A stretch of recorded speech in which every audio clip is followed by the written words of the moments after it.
Hey guys, what's happening? It's Chloe Ghost Parade's back at it again with another video. So today I'm going to talk about how to make your sketchbooks look really pretty without doing much work.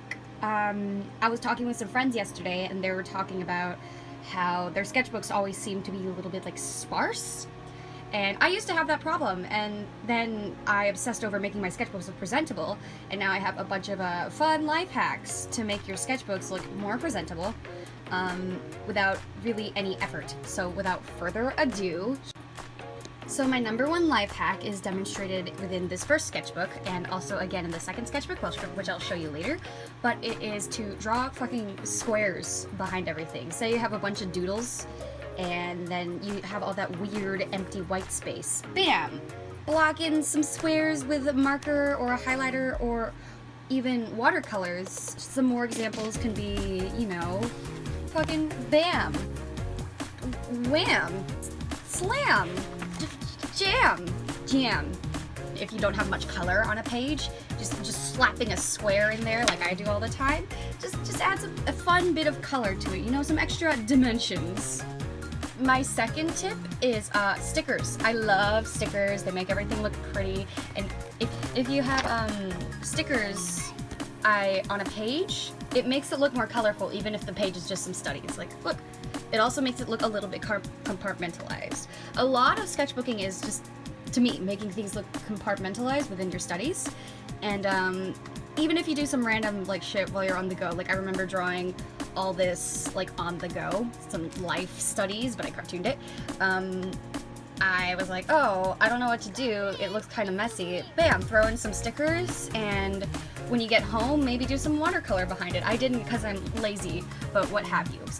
Another hot sketchbook tip is to tape in stuff.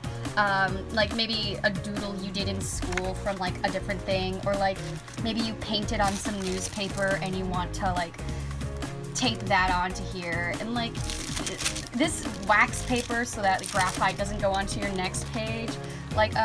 It's really fun to just throw in some tape. It's very easy if you're already having a drawing. I literally just rip it, so I throw on some decorative tape. What I really like to use is something called washi tape. It's basically Japanese decorative tape. See, washi tape, because I fucked up there. Not really great for duct tape, but it's pretty good for just fun decorative things. For example, under here there was this really big drawing that I absolutely hated, but I was too lazy to erase and I didn't want to rip it out because on the back I was pretty proud of these studies. So I just used washi tape and bam, slam, slam. I just taped some shit over it and it looked fine. It looks fine. I like it. It's good. Use washi tape. Another fun example of things, I mostly have the post-it notes here, is when you fuck up, just put post-it notes over your little mistake. I feel I like to glue the post-it notes too for good measure, but I know when I fuck it up, I like to put post-it notes over it and just go over it, and it adds a fun bit of dimension to it. Another fun thing is, once again, we're back at it with the washi tape, paint samples, you know, that you can get at Home Depot for $0.00, and it adds a fun layer effect to your sketchbook without much effort, and it's once again, $0.00, and while it doesn't really hold marker that well, you know, it's still a really cool look, and it can add a funky texture or whatever to your sketchbook. So another fun thing I like to do with sketchbooks is that, look, I did the post-it note thing again over here because I fucked it up, but another fun thing I like to do with sketchbooks is I don't really go in order with most of them.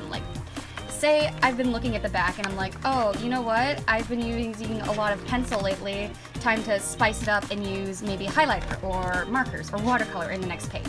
And what it does is give it a fun, varied, colorful look. Say I have a bunch of pages of life studies, and so I throw in some fun acrylic paint work. A lot of these things I doodled it while at school or something, and then I went in later on and markered it. You don't have to do all of those things in one sitting. I like to throw in inspirational quotes. I use sketchbooks partly as a diary and partly as a way to exercise. For example, here I just took a bunch of notes for a commission and then try to compartmentalize it. You know, I have fun quotes that I like that inspire me, just splattered throughout my sketchbook to fill in some empty space. Say I have a bunch of doodles. and I'm like, oh, I don't know what to do. I just have doodles and I don't know how to organize it. Bam! Throw in a fun quote. There is a weird empty space. Bam! A quote. And eventually, you know, it looks more filled. Because the whole name of the game to me is having my sketchbook be a place to like work and make mistakes, but also be a very presentable place to make mistakes. So I throw in quotes, I throw in, you know, watercolor squares, I do whatever I want. In the end of the day, this is your sketchbook, and if you want to make it look really aesthetically pleasing, here are just some fun, really inexpensive, and really easy tips. And if you want to just shit all over the sketchbook, you do you.